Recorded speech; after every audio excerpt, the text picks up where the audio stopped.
मैं अभिनय फिर से आपके चैनल पर एक बहुत ही इंपॉर्टेंट टॉपिक को लेके आपके सामने आया है। अगर दोस्तों आप सभी ने अभी तक लाइक नहीं किया है, सब्सक्राइब नहीं किया है, तो प्लीज कीजिए, हमारे चैनल को सब्सक्राइब कीजिए और बेल आइकन को प्रेस कीजिए ताकि मैं और ज्यादा से ज्यादा इंफॉर्मेशन आप सबके साथ शेयर कर सकूं। दोस्तों आज मैंने बहुत ही रिसर्च किया है, अपने बहुत सारे स्टूडेंट से, बहुत सारे फॉलोअर्स से ये रिसर्च करके ये पता लगाया है कि अभी हर दूसरे लोगों की ये कहानी है कि उन्हें पब्लिक स्पीकिंग में बहुत दिक्कत आती है। दोस्तों लोग डिग्रियां ले लेते हैं, लोग अच्छी अच्छी पढ़ाई कर लेते हैं, बहुत सारे इंफॉर्मेशन गैदर भी कर लेते हैं, लेकिन उसके बावजूद भी उन्हें दिक्कत कहाँ आ जाती है, उसको एक्सप्रेस करने में। दोस्तों वो समुंदर ही क्या जो बड़ा तो है लेकिन एक प्यासे की प्यास नहीं मिटा सकता, ठीक उसी तरह से वो ज्ञानी ही क्या, वो डिग्री होल्डर ही क्या जो अपने इंफॉर्मेशन को लोगों में बांट नहीं सकता, अपनी टैलेंट को लोगों में एक्सप्रेस नहीं कर सकता। तो दोस्तों इसी प्रॉब्लम को दूर करने के लिए, जड़ से दूर करने के लिए मैं आपके सामने एक बहुत ही इंपॉर्टेंट टॉपिक जिसका नाम है पब्लिक स्पीकिंग आप सबके सामने वो पेश करने जा रहा हूँ। इजाजत दीजिए। दोस्तों पब्लिक स्पीकिंग नाम सुनकर ही आपको समझ में आता होगा कि भीड़ में स्पीक करना यानी भीड़ में बातें करना।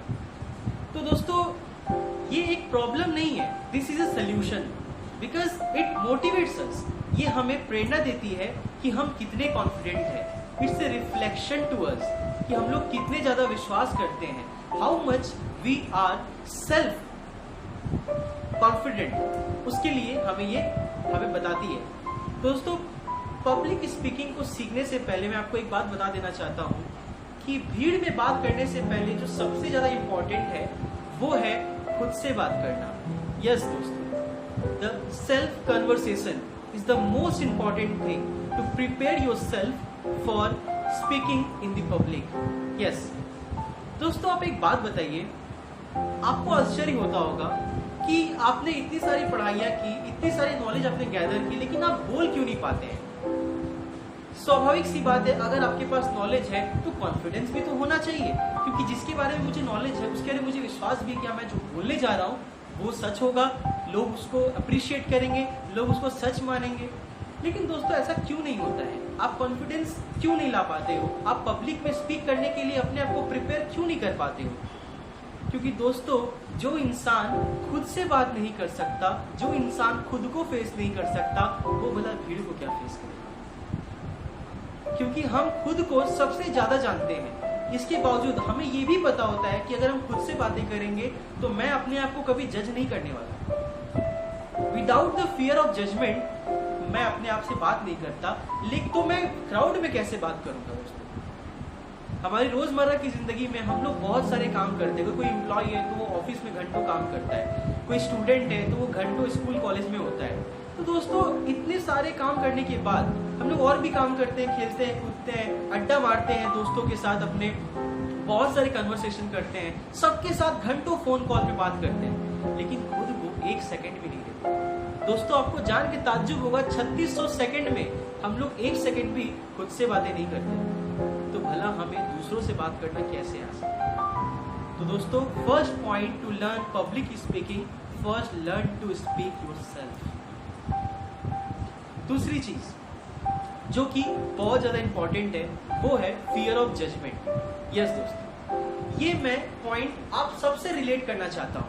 फर्स्ट ऑफ ऑल आप रिलैक्स होकर मेरी इस बात को सुनिए और वीडियो को पूरा देखिए, क्योंकि मैं बहुत सारी बातें बताने जा रहा हूँ जो आपसे ही रिलेट करती है, और ये जानने के बाद आप डेफिनेटली अपनी इस प्रॉब्लम को दूर कर पाएंगे। दोस्तों दूसरा पॉइंट है फियर ऑफ जजमेंट। दोस्तों आपके बचपन में जब आप स्कूल में थे या आप जब कॉलेज जाते थे तो आपके साथ ऐसा जरूर हुआ होगा कि आप बैठे हो और आपको अचानक एक टीचर ने खड़ा कर दिया और बिना आपको प्री नोटिस दिए आपसे सवाल पूछना स्टार्ट कर दिया।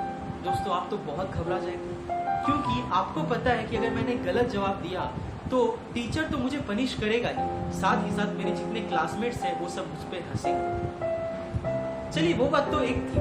दूसरी बात दोस्तों, अगर आप बैठे हो और आपको नहीं खड़ा करके आपके ठीक पास वाले आपके क्लासमेट को खड़ा कर दिया गया, डर तो तब और ज्यादा बढ़ जाएगा।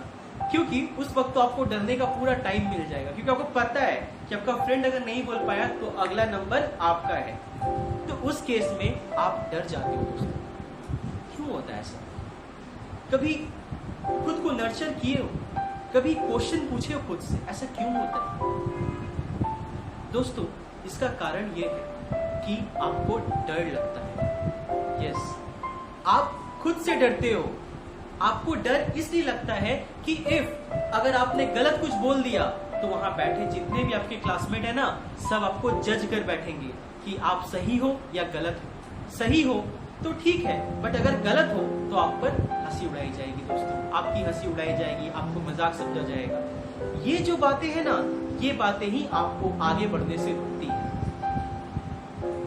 तो दोस्तों, मैं आपको ये बता देना चाहता हूँ कि पब्लिक स्पीकिंग में इसके लिए कोई जगह नहीं है। अगर आप अपने मन के डर को नहीं निकाल सकते तो आप कुछ नहीं कर पाओगे। एक बात बताइए, जो आप आंसर देने वाले हो अपने कोच को या अपने टीचर को, क्या उस जवाब पे आपके आसपास के एनवायरनमेंट का कोई भी इफेक्ट है? क्या आपका जवाब बदल जाएगा अगर वो लोग कुछ सोचता है अपने मन में आपके लिए बुरा या भला? नहीं। तो जब आपके जवाब पर उनका प्रभाव नहीं है तो आप अपनी पर्सनालिटी पर, अपनी पब्लिक स्पीकिंग पर उनका इन्फ्लुएंस क्यों होने दे रहे हैं दोस्तों? तो ये डर आप निकाल लीजिए कि कोई आपको जज करने वाला है। The third point is honesty दोस्तों। ऑनेस्टी, यस, ईमानदारी। दोस्तों, ऑडियंस आपके साथ ईमानदार रहे कि नहीं, वो आपकी बात सुने कि नहीं, लिसनर्स आपको फोकस करे या ना, इसके पहले ये जरूरी है कि आप कितने ईमानदार हो खुद से और अपने लिसनर से। दोस्तों, यहाँ ऑनेस्टी का मतलब ये है कि आप जो बातें कर रहे हैं, आप उसमें खुद में कॉन्फिडेंट है कि उसमें फैक्ट्स है कि नहीं, आप उसमें ये बिलीव करते हो कि नहीं कि जो मैं बोल रहा हूँ, जो इन्फॉर्मेशन मैं अपने लिसनर्स को दे रहा हूँ, वो सही है। तो दोस्तों, ऐसा अगर आप सोचते हैं तो ऑटोमेटिकली आप में एक एनर्जी आ जाएगी और ये एनर्जी आपके लिसनर्स तक ट्रांसफर कब हो जाएगी आपको पता भी नहीं चलेगा। तो if you have honesty to your words, if you have truth to your words, then your listeners definitely focus on yourself. तो दोस्तों, ये पॉइंट बहुत ही इंपॉर्टेंट है, इस पर प्लीज आप वर्क कीजिए। नाउ दोस्तों, fourth point is passion and interest. Yes दोस्तों, सीधी सी बात है, मैं आपसे एक चीज कहना चाहूंगा कि पैशन किसी भी चीज में बहुत ज्यादा इंपॉर्टेंट है। यस, देखिए सीधी सी बात है, सपोज एक लड़का है जिसको क्रिकेट खेलने का बहुत शौक है, ठीक है, लेकिन आप उसको फुटबॉल की ट्रेनिंग दे रहे हो या आप उसको फुटबॉल की बातों को बता रहे हो, फुटबॉल की हिस्ट्री बता रहे हो, उनके अच्छे अच्छे प्लेयर्स की हिस्ट्री बता रहे हो, उनके सक्सेस स्टोरी बता रहे हो, तो क्या वो बंदा जरा सा भी इंटरेस्ट दिखाएगा आपको? नहीं दिखाएगा, क्योंकि ये उसकी चीजें नहीं है, ये उससे रिलेट नहीं करती है दोस्तों। तो सीधी सी बात है कि इंटरेस्ट वाली बातें होनी जरूरी है।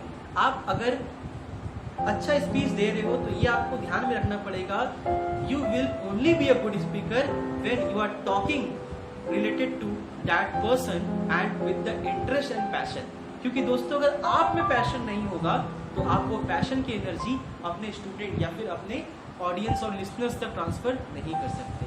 सो first, try to be passionate about your topic, try to be passionate about your words and sentences that you are delivering to your audience and listeners. दोस्तों, नेक्स्ट पॉइंट आता है, वो पॉइंट है आपका रिलेट द ऑडियंस। यस दोस्तों, एक अच्छा speaker, एक सक्सेसफुल स्पीकर वो माना जाता है जिसके पास ये कैपेसिटी होती है कि वो अपने ऑडियंस और लिसनर्स को अपने टॉपिक से रिलेट कर सके, खुद से रिलेट कर सके। यस, ये बहुत ही इंपॉर्टेंट है दोस्तों। सपोज मेरे यहाँ 10 बच्चे बैठे हुए हैं, वे सभी साइंस बैकग्राउंड से हैं, कुछ इंजीनियरिंग में इंटरेस्टेड है, कुछ मेडिकल साइंस में इंटरेस्टेड है, कोई बायोकेमिकल में इंटरेस्टेड है, सभी साइंस बैकग्राउंड से हैं। लेकिन मैं उनसे घंटे भर से कॉमर्स बैकग्राउंड की बातें किए जा रहा हूँ कि सीए करने से क्या फायदा है, सीएस करने से क्या फायदा है, एमकॉम करने से क्या फायदा है, जो कि पूरे कॉमर्स बैकग्राउंड के ऊपर बेस्ड है। तो आप एक बात बताओ, मानता हूं मैं गुड स्पीकर हूं, मेरे पास बच्चों को या अपने ऑडियंस को अट्रैक्ट करने की बहुत अच्छी पावर है। ठीक है, मैं ऑनेस्ट भी हूँ, मैं जो इन्फॉर्मेशन आप तक शेयर कर रहा हूँ वो ट्रूथ भी है, उसमें कोई भी मतलब झूठ भी नहीं है। ठीक है, पूरा इन्फॉर्मेशन करेक्ट है। लेकिन दोस्तों इन सभी चीजों के बावजूद भी जो ऑडियंस और लिसनर्स होंगे ना, वो आप पे फोकस नहीं करेंगे और आपकी बातों पे वो बिल्कुल भी ध्यान देंगे। क्यों? क्योंकि आप उनसे रिलेट नहीं कर पाते। तो सीधे शब्दों में दोस्तों, if a speaker can relate their audience and listeners to his topic, then only the speaker will be succeeded, otherwise no option. Now next point is knowledge and experience. दोस्तों ये चीज आपको पता होगी कि किसी भी चीज को आप रिलेट करते हो तो ऑब्वियस सा बात है उस रिलेशन के साथ आपका भी कोई ना कोई ताल्लुकात होना चाहिए, क्योंकि जब तक उस टॉपिक से आप रिलेट नहीं कर पाते हो तब तक आप किसी भी ऑडियंस को रिलेट नहीं कर सकते हो। देखो दोस्तों, जब बात आती है पब्लिक स्पीकिंग की तो भीड़ में बैठी हुई जितने भी लोग हैं उनकी ध्यान आप पर ही होती है, आपकी बातों पर ही होती है। वो सिर्फ आपकी बातें सुनते हैं, लेकिन वो सुनते सुनते खुद के दिमाग में भी वेरीफाई उस चीज को करते रहते हैं कि आपकी जो बातें हैं वो कितने हद तक सही है, कितने हद तक वो रिलेट कर पाते हैं। तो दोस्तों सीधी सी बात है, अगर आप खुद में नॉलेज नहीं है आपको और खुद में इंफॉर्मेशन नहीं है तो आप क्या दूसरों को ट्रांसफर करोगे? तो उस केस में पब्लिक आपकी बातें नहीं सुनने वाली है। सीधे शब्दों में दोस्तों, अगर मैं मान लो अगर मैंने MBBS नहीं की है और मैं अपने पास बैठे हुए लोगों को सर्जरी की चीजें बता रहा हूँ, या फिर वो मुझसे पूछे कि सर्जरी से चीजें बताओ और मैंने MBBS की डिग्री नहीं ली है, मुझे नॉलेज नहीं है, तो मैं उन्हें टालने के लिए या फिर उनका दिल रखने के लिए कुछ भी उल्टा सीधा बना के बोल दूंगा। लेकिन दोस्तों वो 2-3 मिनट में तुरंत पकड़ लेंगे कि मुझे इसमें कोई नॉलेज नहीं है, क्योंकि ऑडियंस और लिसनर्स में ये बहुत अच्छी कैपेसिटी होती है कि वो टटोल सकते हैं स्पीकर के टैलेंट को, स्पीकर के इनर फीलिंग को कि वो कितना जानते हैं। तो सीधी सी बात है दोस्तों, अगर मेरे पास फुल नॉलेज है और मुझे उस केस में उस टॉपिक में एक्सपीरियंस है, तभी जाकर मैं लोगों से अपनी बातें शेयर कर सकता हूँ और लोग मुझसे इम्प्रेस हो सकते हैं। तो दोस्तों ये 6 पॉइंट्स मैंने जो आपको बताए हैं, ये आपको एक अच्छे स्पीकर होने के लिए बहुत ज़्यादा हेल्पफुल साबित होने वाले हैं। बस मेरी बातों को, पॉइंट को नोट करके रखिए और उन्हें फॉलो कीजिए। You will be definitely a very good speaker and you will be definitely successful in your life. All the best दोस्तों, एंड लाइक कीजिए वीडियो को और सब्सक्राइब कीजिए हमारे चैनल को, क्योंकि ऐसे बहुत सारे इंपॉर्टेंट टॉपिक्स मैं आपके समक्ष प्रस्तुत करने वाला हूँ और आपका सपोर्ट चाहता हूँ दोस्तों। Thank you so much. जय हिंद, नमस्कार, जय श्री राम।